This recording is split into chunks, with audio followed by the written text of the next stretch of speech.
Vibes Live, your everyday place to be for free airplay. Robin Lynn, DJ Antron, Clean Cut, Spoodles, Running Down Productions, Little Haze, Not So, Coach Real, all independent artists who join us in the chat room. This song is for us, we go from the floor up. What's up?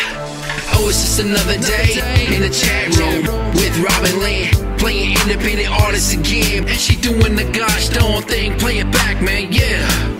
Oh, it's just another day in the chat room. Stephanie, EPMD, independent artist, Mr. Bush Spoodles, Running Down Productions. Turn up. I get up in the morning, work my 9 to 5. Hop on my computer, yo, it's Vibes Live. You want back? You want back? Peeping new music, underground from the ground up. That's how we doing it. I got this. Vibes, yo, I slow it down. Yo, I got this, not so, holding it down. Rugger real, got the thuggers, so it's feel. Lil Haze dropping heat from the page. Ezra knocking out opponents, holy fail. The challenger, bringing 808 scale. DJ Antron, 24/7 whistle blown. Bringing back the tracks that's well known. Call it Brian Kocher spitting on the microphone. For the chat room, turn it up. Oh, it's just another day in the chat room with Robin Lynn, playing independent artists again. And she doing the gosh darn thing, play it back, man, yeah. Oh, it's just another day in the chat room. Stephanie, EPMD, independent artist, Mr. Bush Spoodles, Running Down Productions. Turn up. Call it game day. No exclusive. Spoodles got you going like the ladies poppin' prove it. Dope song, conversating in the chat room movement. Y'all feeling what we doing? Not to confuse you like a college student. Congruent to our steps to bring the union movement. Baby girl on the hooks like look what she's doing. Fuzz dog on the beats, get you into it. A&R promoters, get your engines revving. Independent artists moving close with the stepping. Call it Willie Brown, Florida heat dropping West Coast sound from the ground up. You like how we round up? Fight music in the house. Movie soundtrack, put it in your film. Talk back, guarantee you get up in the track, converse back. We got this like this. Oh, it's just another day in the chat room with Robin Lynn, playing independent artists again. And she doing the gosh darn thing, play it back, man, yeah. Oh, it's just another day in the chat room. Symphony, EPMD, independent artist, Mr. Bush Spoodles, running down productions. Turn up.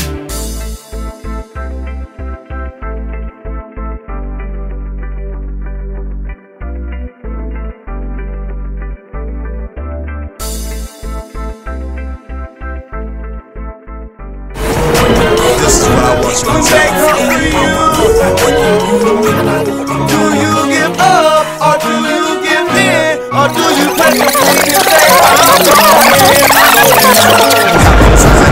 fights. How many times I lost my life for selling that white, for selling them gray? They lost everything, including my team. Money still wanted, pocket still not it. Seem like only thing ever changed is the weather. Still selling music out the trunk wherever. Can't shake a G spotlight under pressure. Still that terror on the young east side. Calling on foes, that's how we ride. Pick up a Simmons Coast, that peace side. I'm the main event, just living my life. Still got kids, still got bills, and it's so thin, I can't really live. My head to the sky, praying to the Lord. Ben got a plan, gotta hop on board. Stay old school with the phone, stay jumping. Street legends spitting, my flows keep coming. Like it never stop and water flowing. People hate you going, never know what it is to live like this. And niggas wanna call me green as fuck, but I don't give a fuck, I'm taking y'all on my list. West Music gotta maintain this pride, cause I'm the only one left in my family with drive. What do you do when they come for you?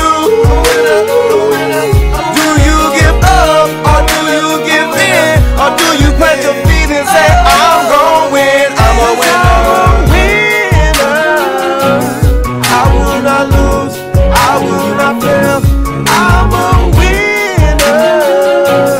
I will not lose, I will not fail, I'm a winner. I will not lose, I will not fail, I'm a winner. I will not lose, I will not fail, I'm a winner. Slip and slide DJ. People that's gone, like juice and gin. Let me drink. Success blows up like gone with the wind. Oh God, never give up, like Rocky said. Ding, ding. I stick and move, bob and weave, sides of my head. People just don't know how to be a winner. They take the wrong path and become a sinner. Shit just opened up my eyes, just I the truth. Mama, for the young kids, blacks and young youth. My boys, faith is the only way that we trust in. What? Heart like a boxer, we going in. All I know to do is to be a winner. What? Success is served like a steak dinner.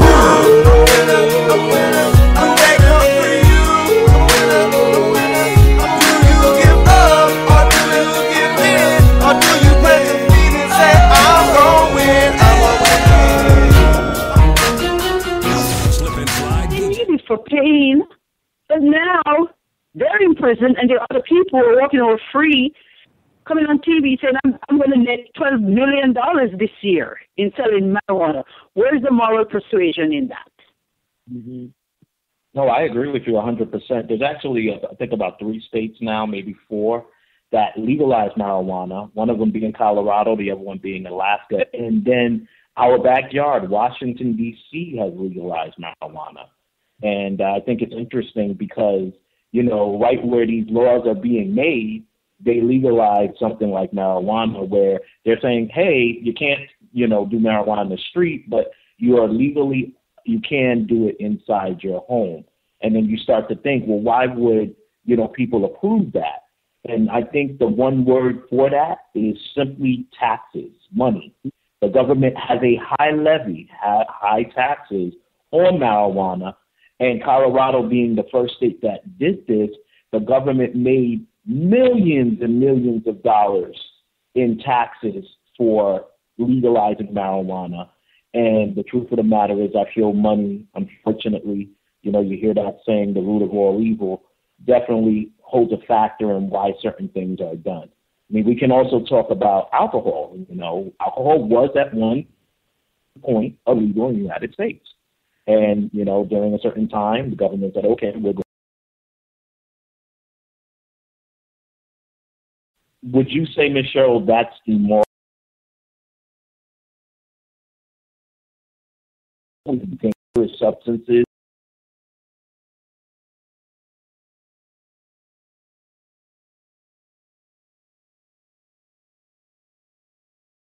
I think it's immoral.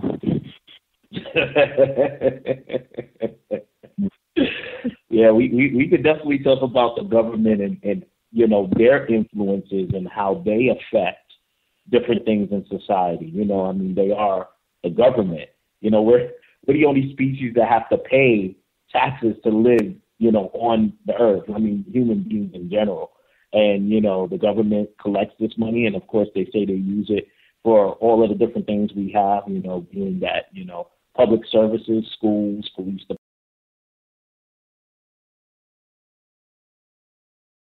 departments, and other things that, for us to really research and figure that out would be pretty, extensive.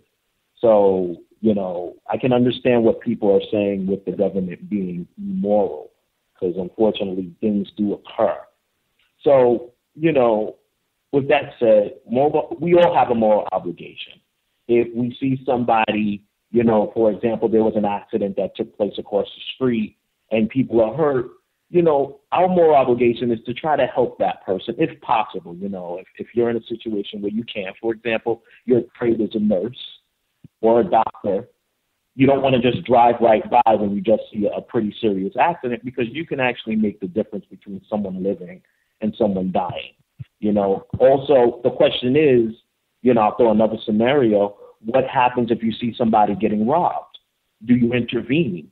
Do you stop what you're doing? You see this person, somebody trying to take a person's bag. Do you go and you intervene to try to stop that person, knowing that it's very possible that you can get hurt or even killed? I have to throw that out there. Killed for respecting or doing what you should morally do as a good person.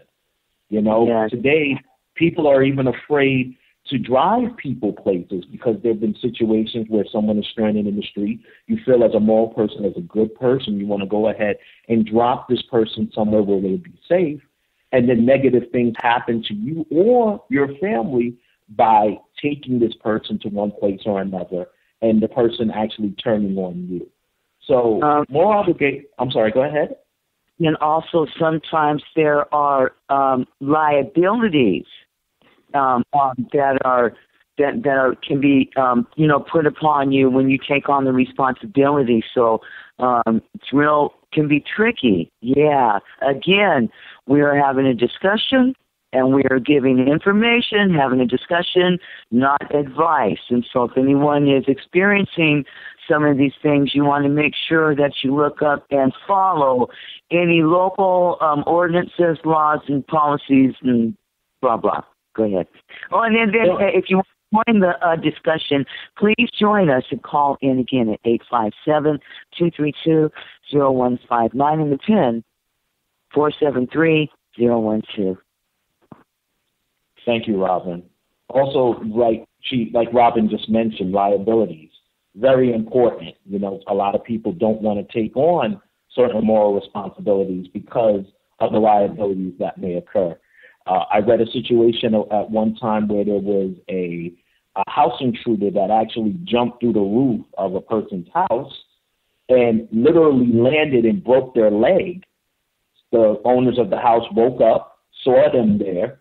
They called the police, and subsequently the guy got arrested. But then he also went ahead and he sued the house owner for, him getting his leg broken. And you'd say, well, wait a minute, you were trespassing. But there are loopholes and things to certain rules that can actually allow a person to be able to do things like that. And unfortunately, because of our legal system, these different things can go into the justice system. And sometimes these people who are immoral, in other words, not doing the right thing, can actually win these particular cases And you'll be held liable for something that you say, listen, this wasn't my fault, it was out of my control, but because of certain states, certain countries, certain laws in different states and countries, these things can occur. So it can just be a really, really upsetting situation. But again, being that we're talking about moral obligation, I like to talk about what's your moral obligation as a person. And, you know, we live in the United States where, you know, all of us want, you know, life, liberty, and the pursuit of happiness. We all want to have good jobs. We want a house over our heads. We want a nice car. You know, we want the things that make us happy. And Michelle actually, and I'm going to have her go into this in a little bit, she knows the different rules or the things that most people want in life. Besides that, there are others. There are basic necessities that people need, you know, basic food, you know, plates over there, a shelter, things like that. So we all want to have those things in life. We want to make sure that our basic necessities are met, because once our basic necessities are met, then we can function in a society. And unfortunately, in today's society, there's a lot of people whose basic necessities are not met. One of them is being healthcare. Right now, President Obama has been completely ridiculed and criticized for a healthcare system that actually brings more healthcare to people who just don't have it. And he feels he has a moral obligation to help people who cannot get medical health care, whether because they don't have jobs or the proper amount of money to be able to afford it, to give certain people this healthcare system that will help them to, you know, live better lives. In other words, certain people live to just pay for healthcare for them, their family, their kids. He came out with this statute called Obamacare, where he changed certain laws. And right now, you know, I want to say most of the people who have health care are very angry about it. They feel that he's spending way too much money and it's causing a lot of harm, unfortunately, to their pockets. I'm going to just throw that out there because it is a money thing. You know, if it was free, I don't think anybody would complain, but unfortunately, you know, any type of service is going to cost money, and especially healthcare being one of the most lucrative businesses out there. Billions and billions of companies are making so much money from healthcare. It can cause, you know, a lot of different issues. And I think that's probably a good topic another day to discuss, you know, healthcare and, you know, how we as, you know, human beings pay for healthcare and how the whole healthcare system works, because healthcare is one of those things that, you know, you have a lot of people making a lot of money off of it, and it can be considered immoral the way they're making it, because certain people need drugs to live, and because they need these drugs to live, they spend an absorbent amount of money, and you literally work all your life to, you know, pay for these drugs to keep you living. And it's like, how can your quality of life be good when you do certain things like that? So going back to values, as Michelle said earlier, we have, you know, everybody has a different value system, and a lot of it has to do with our upbringing. Everybody, you know, the United States is the biggest melting pot ever. You know, you have people from different countries, different areas of the world that have a lot of different sets of values. For example, you know, with Asian people, they want you to look at them in their eyes. If you don't look at them in your eyes when you greet them, it's kind of considered a form of disrespect.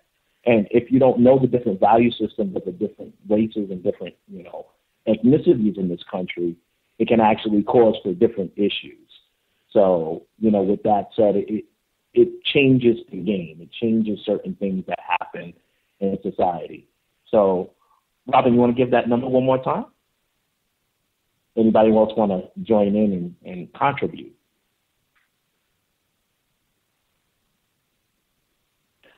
I just wanted to point out three things about what you're saying, Marcus, and what everyone is saying within listening. And then I think Pastor Alan Holt also would like to chime in about moral obligations, because, again, as we identified, it has a lot to do with people's value system.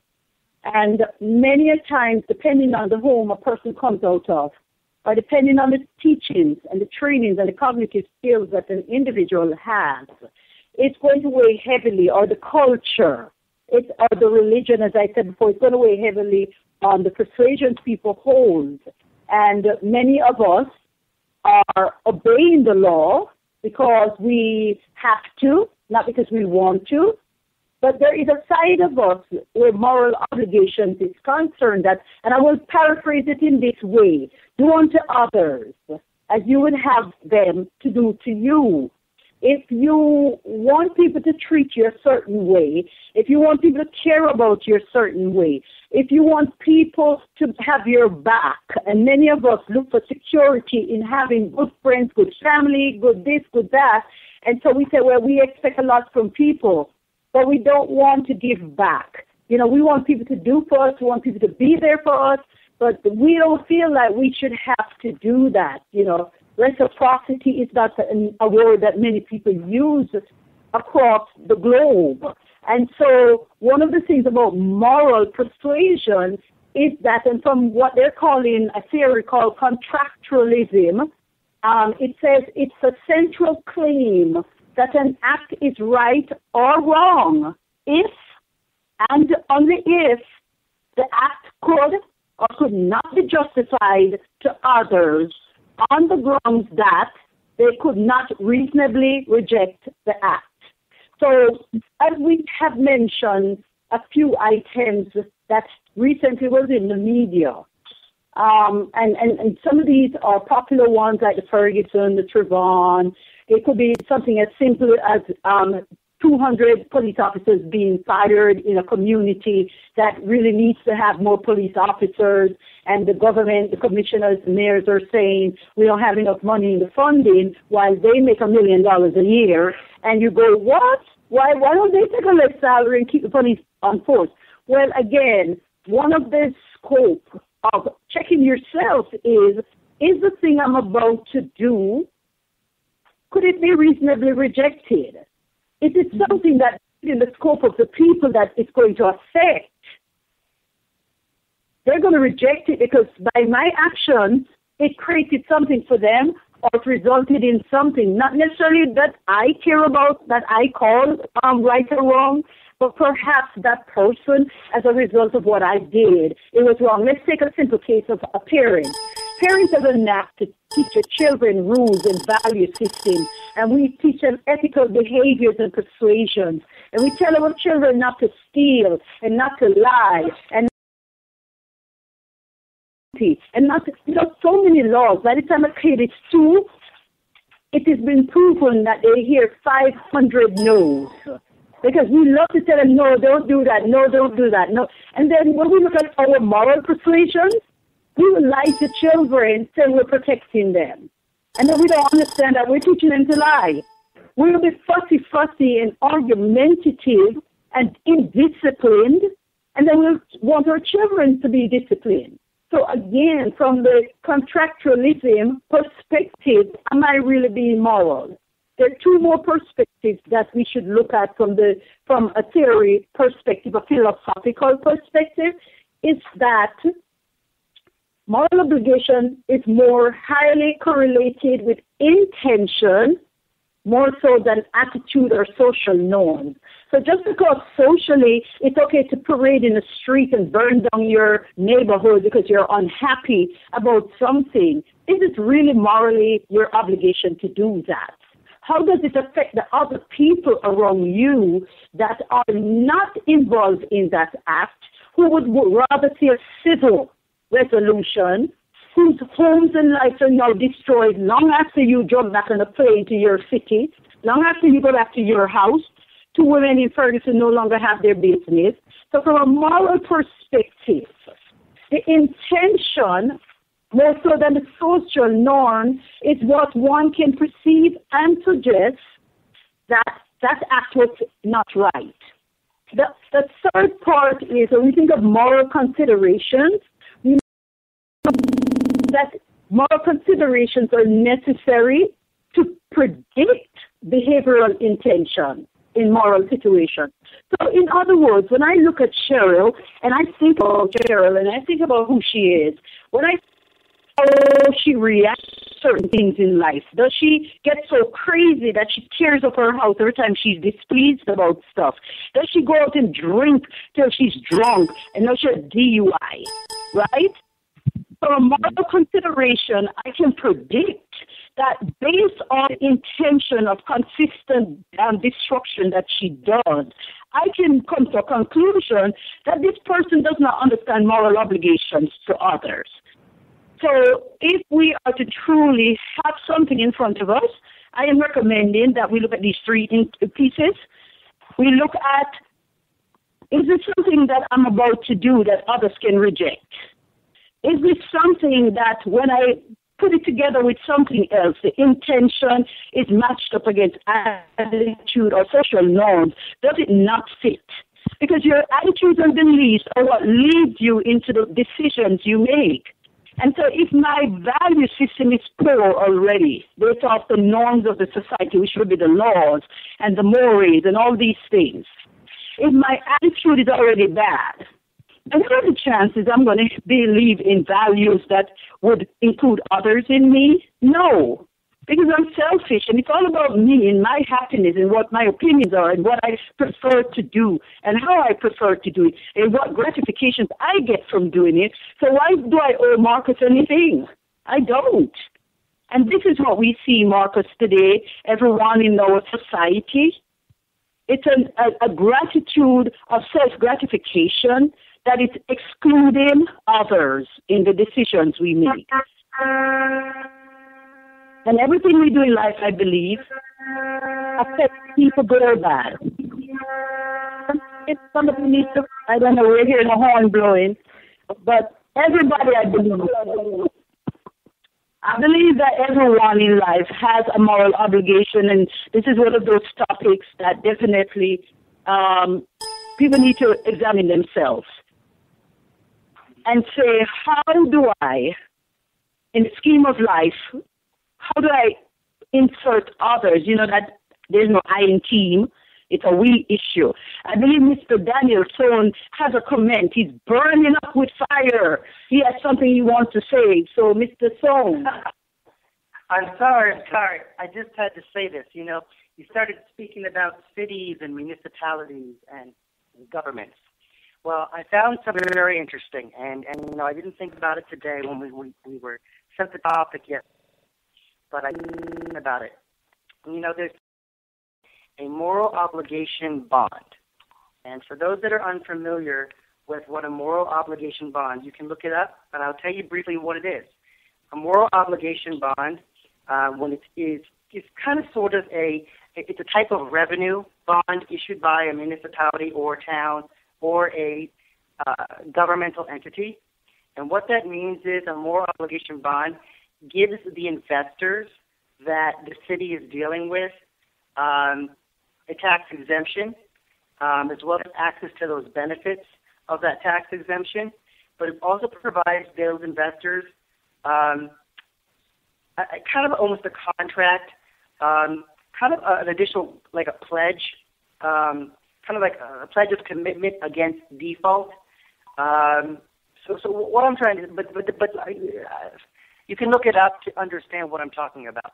But there has been much controversy between municipalities as well as financial advisors in the past all over the country because of the name moral obligation bond. Simply because when it's your moral obligation, you're expected to maintain and keep that relationship as committed.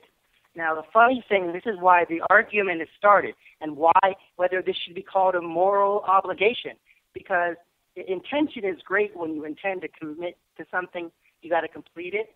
But it's a funny thing that municipalities, that when they create this moral obligation bond, it's said that they add additional security, but guess what? It's not legally binding.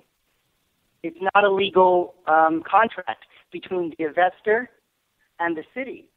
It's actually considered moral. So in court, it wouldn't hold up for them, even though it's on paper and it's dealing with money from a city to another agency. So even if one of the two parties fail to meet their moral obligation, it doesn't matter. It wouldn't matter legally. It's just that you said you would do it, you didn't do it. Guess what? All that money gets wasted. So, there's been a lot of controversy. My point with saying that is, if we're going to say what moral obligation is, we have to be very clear that moral obligation is not just, and this is my opinion, is not just something we say. It's got to be something we follow through with. If we call something, if we use the word lightly and say that is my moral obligation, you can't be found doing the opposite of that. You got to continue and be straightforward and maintain what you said is your moral obligation.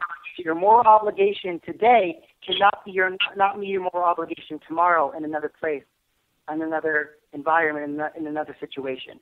I just wanted to say that. Uh-oh. We appreciate it, Daniel. Can you hear me okay?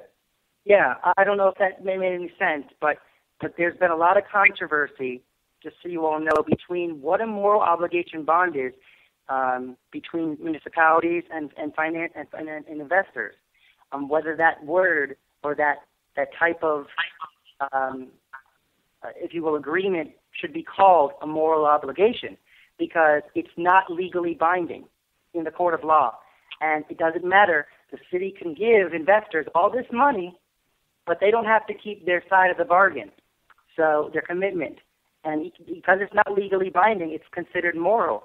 So all that money is lost. So my point was saying that, I'm going to clarify it again, so those listeners that didn't understand. My personal take on that is, and based off what I just described, is that if you are going to say something is your moral obligation, you're going to do something for, then it's got to be what you do in every situation. It can't change per situation. So my moral obligation is to help the needy, okay, and the less fortunate. That means if I am falling hard times, but there's someone who's in a worse condition than me, I cannot no longer say that is not my obligation to help them. I need to help them because they're less fortunate than I am at the moment. So that's what I wanted to say. That you're you can't take those words lightly. They're very serious words.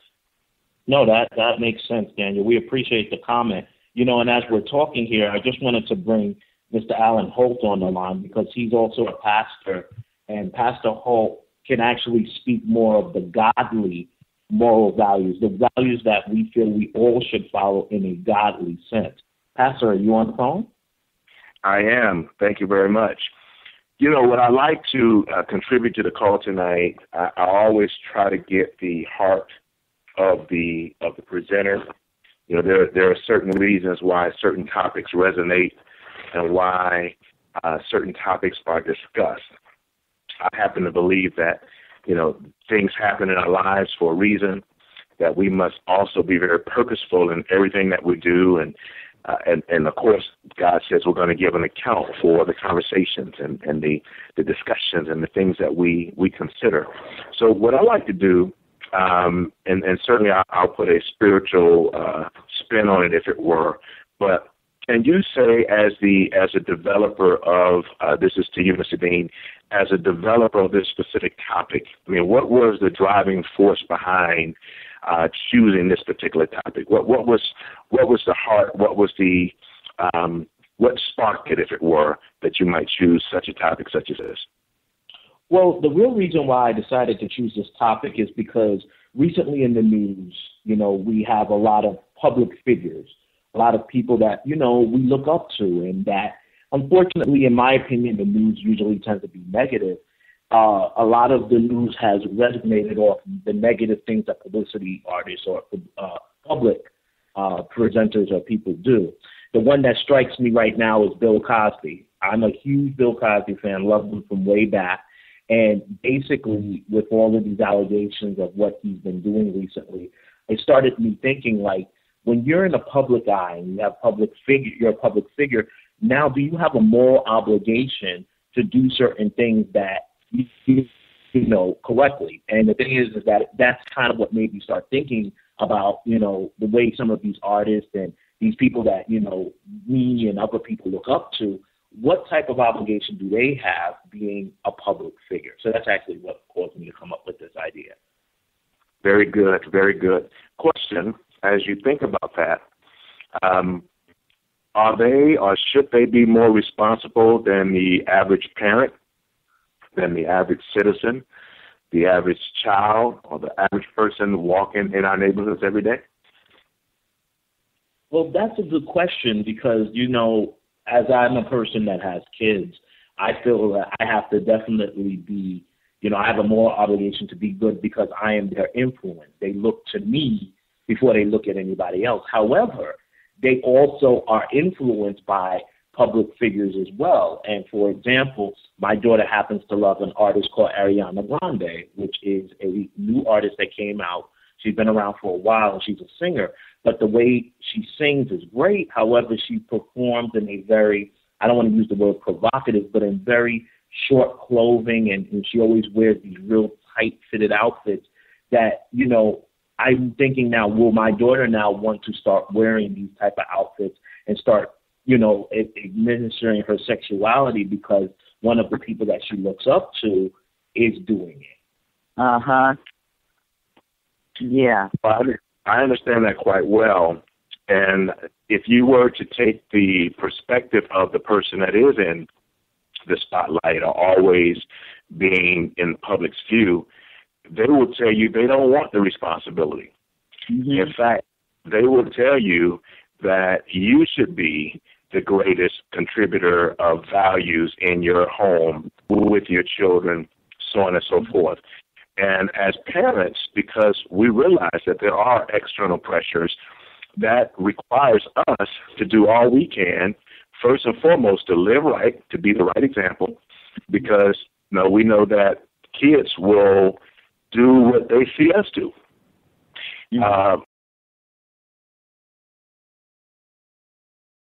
So, do what I say, not what I do. But today, people don't respect that.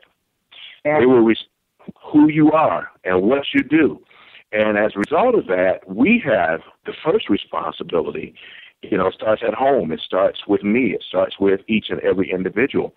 And we cannot expect that other people are going to buy in to that level of belief like we have. So whether or not they buy into it or not, I am going to be consistent. Whether or not they love the songs of these artists and they love the videos, I am going to be consistent. And it's not until we become consistent that we actually can stand and demand that there is responsibility. But it starts with us. If we're not going to be consistent, we cannot expect our kids to honor it.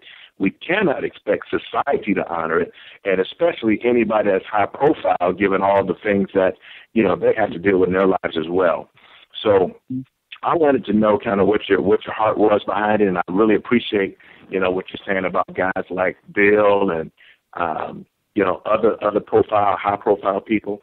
Do you remember, Marcus, many years ago when I know it was Charles Barkley, who I love. You know, I think he's candid. I think he's honest, sometimes, you know, at his own expense. But he's a straight shooter, and he's going to tell you what's really on his heart. And I can deal with a person like that rather than the person who's deceptive, who will not be forthright and just be, you know, brutally honest with me. But he would say it. I'm not your role model. Don't look to me to be the example for your children. Dad, you be the example. Mom, you be the example. Right? Yeah. But where are we taught? Where is a person taught moral obligation? Well, maybe you can respond to that. Where in church, and unfortunately, a lot of people don't go to church as much as they used to, or they go to church and unfortunately they don't get that type of education. And I think, Robin, you wanted to have a comment. I know you want to probably chime in on that. We listen.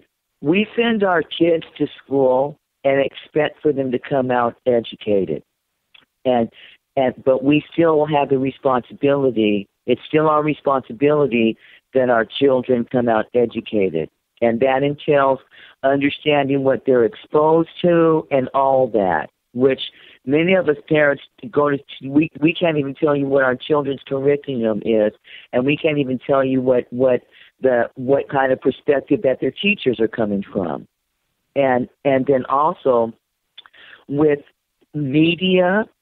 See, we also put our kids in front of the media with the tablets, the Xboxes, the 360s, all whatever, and then in school.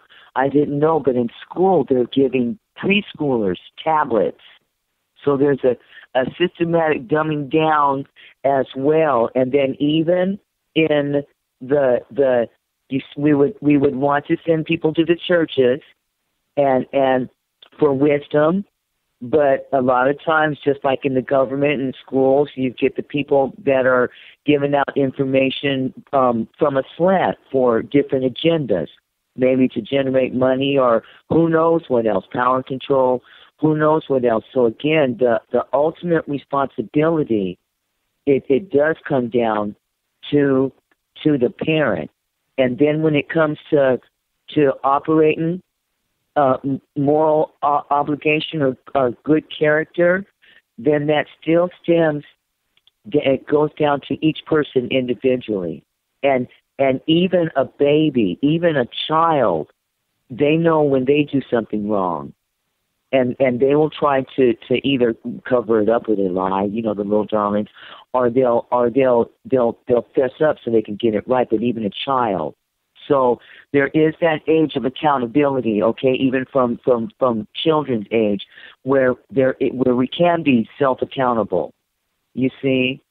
And the law, watch this, the word says the law is for the lawless. And then we have to remember, see, we go into the laws, we always go, when the uproar happens, well, why didn't the police do something? Why didn't the laws? But we've got rights. Well, we have to remember, watch this, we were given a bill of rights, not given them. We were given a bill of rights. So we don't even have rights.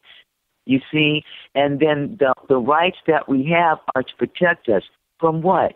The government.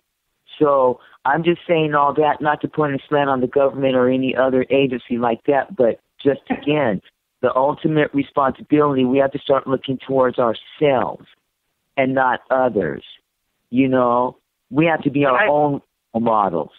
Yeah, that's all. Robin, you said something, and I laughed a little bit, and because, you know what, and I'm not trying to put anything on the government either, but I laugh because I kind of agree with you. How can we expect when our own government, like I talked about the moral bond, is willing to say, well, I made a commitment to you, I signed it, but it's because I said it's moral, it doesn't matter that I signed a contract with you. Mm-hmm. So Pastor's question, I believe, was also, should we hold these public figures more accountable in a higher regard? I don't think the answer is yes. I don't think the answer is no. But I think the answer is that we have the responsibility to, as parents, as leaders in the community, as someone who sees something in their neighborhood that is wrong, but without passing judgment, or using stereotypes, I think it is our responsibility to seek out the ways that we can hold those people accountable. Sometimes that may not be us physically doing something about it. It may be making a phone call to our local police department, being vigilant. It may be, not taking action ourselves, or it may be, seeing a parent smack their children a little too hard, but it may be saying, be just mindful of that. Maybe not taking action, but I think the responsibility is on everyone, not just a specific party or group. You know, right, like right. Said, we all know right from wrong. Definitely. So, Everybody's society. I'm sorry, Ms. Cheryl, did you have to say something? Yeah, if I can just interject here. Yes. We have to understand where we begin as human beings when we come out of the birth canal. Values begin at home. Children discover parents' values by observing how the parents spend their most precious resources, which is their time and their money. So if a parent fills their day with work, TV, shopping, home maintenance, hanging out, talking on the phone, all of these things, then most of the time your kids are watching you and they perceive that your habits and your behaviors, what you say, not being your word and your bond, the different things you believe children are not seeing, they begin to pick this up as our family values. And this is what they then go out. So let's get the hierarchy properly here. A child does not go into popular culture when they're 0 to 5 and 10. They do not get involved with popular culture when they're newborn. So the first onset or onslaught of values, moral teachings, is in the home.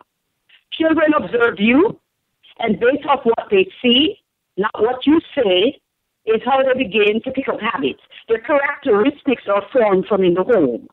Once they get to a certain age, 0 to 10, after 10 years old, because they're now in school at 5, some of them are, most people are, they begin to hang with what's called their peers, who have different value systems. And so as young kids in kindergarten coming up, they begin to form about their genders and different things because these are things that happen in different homes. Some kids believe in Santa. Some homes don't teach Santa Claus. So when the kid goes to school and says Santa Claus, my kid may say, there is no such thing. What do you mean there's no such thing? My mom says Santa Claus is a myth. That Santa Claus is just a fairy tale because daddy is Santa Claus. How many times have your children quoted you? How many times have you heard them say, my dad says, my mother says? So you're the first thing, the first impregnation into their spirit. Then their peers started to impregnate them. And if for some reason you did not do what you were supposed to have done, because you were lying, cheating, and stealing, pretending to believe in philosophies you didn't believe in, then these philosophies get shattered when the peers challenge it. Excuse me, when the peers start saying, well, how can your folks say you can't lie, but so and so? Now the kids start saying, that makes a lot of sense. So now the peers start influencing them, and when the peers start influencing them, those of us who take our children to churches, and those of us who have social groups and different settings outside of family, immediate family is what I'm talking about, our children begin to observe everything around us, including what the preacher says. And when they start observing these things, if you are consistent, if you believe in the gospel, you believe in the moral compass of the Bible, then it confirms to the child what you have told them in home. So your moral compass will be exactly what God has said in His Word. But if your moral compass is strictly about the physical and not incorporating the spiritual, then the child begins to question a lot of stuff, which is why so many people, by the time they get to be 15, 16, or even 17, they don't want to go to church anymore. And then parents allow it because they go, I can't force them into church. And so what happens is a progression, a progressive state. Politics has nothing to do with this. Popular culture has nothing to do with this. The reason our children are led astray is because when they were first starting out, as I said on Saturday in my Classy Lady training, it may take a village to raise a child, but it takes a community to do a generation. And so when we forget simple rules and simple bylaws, what happens is our children begin to question the status. They begin to try and, as it were, manipulate the rules. But if we're consistent on the beliefs that we have, not because they're norms, but they're embedded in even us. Challenge yourself, everyone, in this call. How many moral things your parents told you that you still hold dear today? How many parents are brought up in church that don't go anymore? How many of us were told not to curse, yet we curse like it's out of style? How many of us were told that your role is supposed to be this, and we're far from what we were ever taught? So it's the same for the children. So moral persuasion begins in the family, it begins at home, and then throughout the compass, if you came up in a chaotic family, chances are your moral persuasions are chaotic. If you were brought up in a steady, steadfast home where no means no and yes means yes, then chances are you are going to be a person that's what they call the high achiever mentality, the A personality, where things have to be in order, things have to go a certain way. Most of those kind of people become scientists, go to the military, they teach, they do certain things because they were brought up in a certain way. And even though they stray, they don't go very far from what they were taught. So when we think about our children and why is it that someone has a greater impact on them than we do, chances are we used to sing songs around them that we shouldn't have. Chances are we listen to music that they thought, oh, and now that they've gotten bigger, they feel okay to have their own choice for music because you said it was okay to do it when they were small. They heard you saying these things. So, when it comes to politics and government, the government should not have more control over your home than you. You cannot ask other people, and you cannot put your children over to other people to take charge of them because you can't do it. A lot of us do that as parents. We want everybody else to be responsible for the negative piece, but when little Johnny gets a scholarship and he gets a big award, that's me. That's all me. That's what I did. But when little Johnny does something wrong, that's not me. That's Dad. Dad did that. It wasn't me. And so we need as adults to take accountability for our children and take responsibility for the moral pieces that we're doing. Moral obligations begins with value systems, and value systems begin in the home. I believe, Marcus, it is now 6:56, and we have to go to the Bible study piece. So I believe you, as the moderator and mediator of this call, have the final discussion on here, and perhaps this is something I think is a dynamic topic that if we streamline it the way we have done, it's up to you, Marcus. This may be something that we want to talk some more about because this is a serious topic. It can help so many people to understand certain things and certain beliefs, but that would be up to you if you want to something. Great. You're absolutely right. Before we run off this phone call, and thanks again, Ms. Cheryl, I really wanted to get Pastor to say his last word because he did ask, about social, how us in the home can be role models. So, Pastor, for 1 minute, can you just finish elaborating what you were stating? Absolutely. We have to understand that the Bible is very clear that we are here to be fruitful and to multiply. In the beginning, God created us in his image and in his likeness, and he said it was good that man was functioning like he was created to function. And God, who is most responsible, produces sons who are also very responsible, who realize they have an obligation.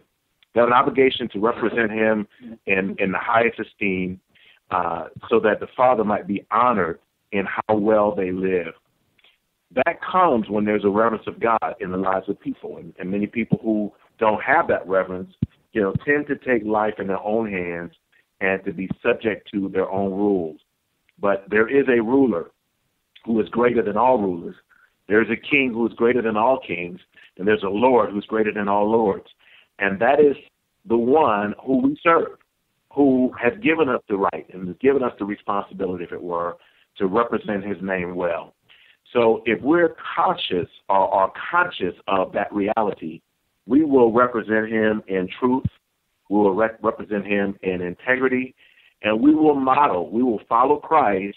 And the Bible says that as we follow him, when we follow him correctly, our children and our children's children and our children's children's children will also follow Christ as they follow us who are leading them to Christ.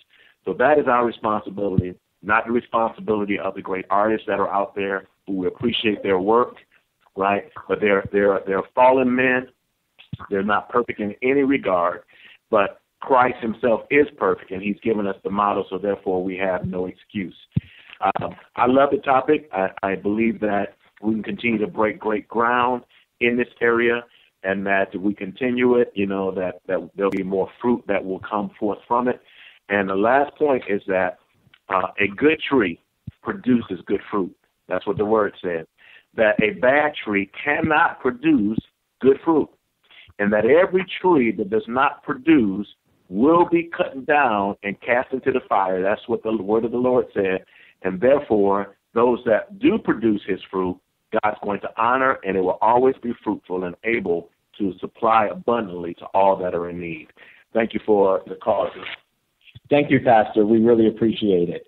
Now, for the people left on the phone call, I think this is a great topic, so what I'm going to do is I'm just going to tell everybody we will continue this conversation next week, Wednesday at 6. Currently, it's 7 o'clock. We're going to all go to the Bible study call. Robin, can you give that number for anybody who's listening who likes to go into Bible study, that number in pen, please? Mm-hmm. Yes, that number is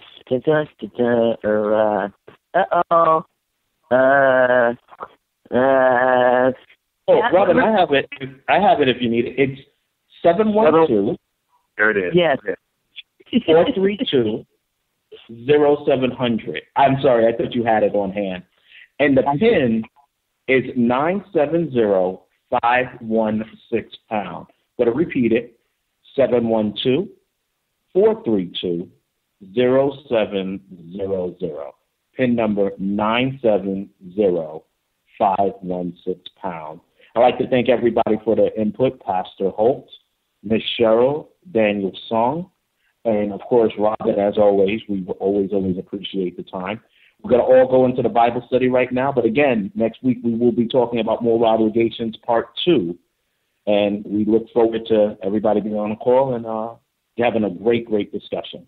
If there's not anything else, we will reconvene next week. Take care, everybody, and God bless.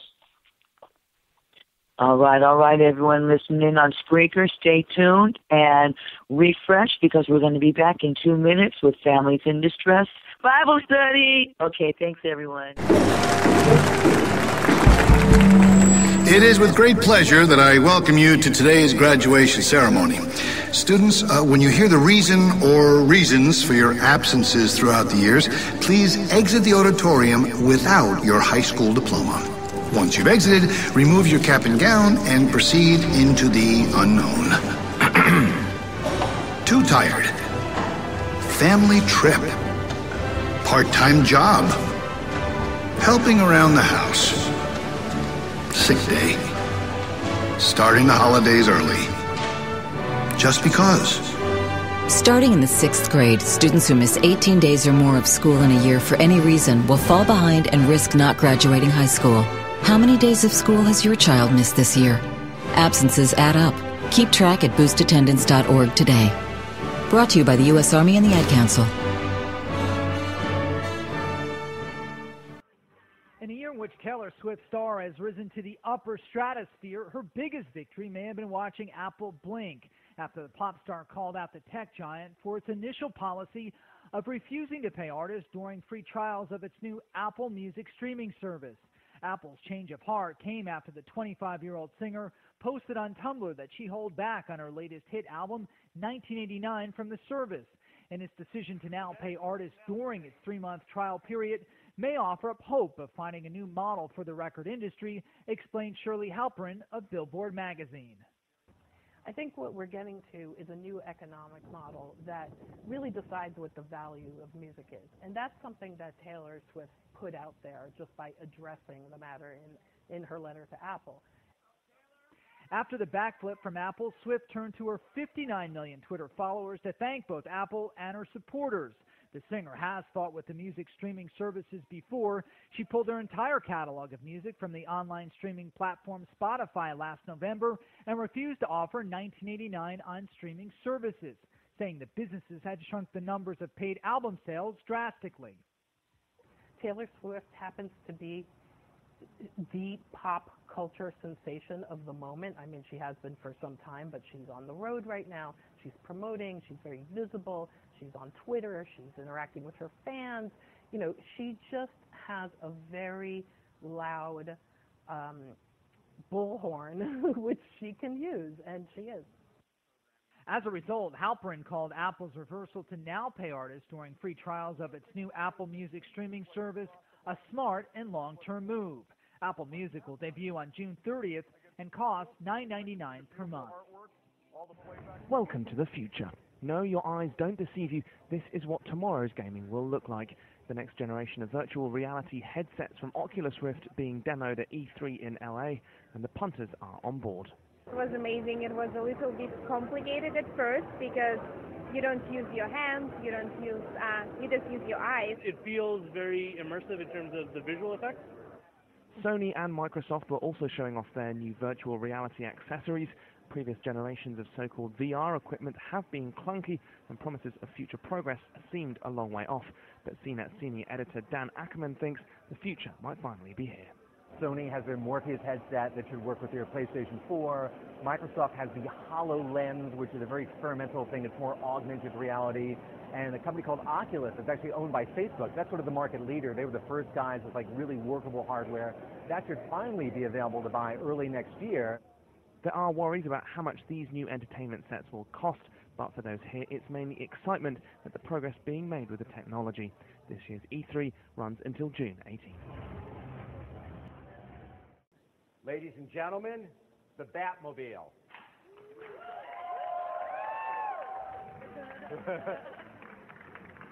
Cool.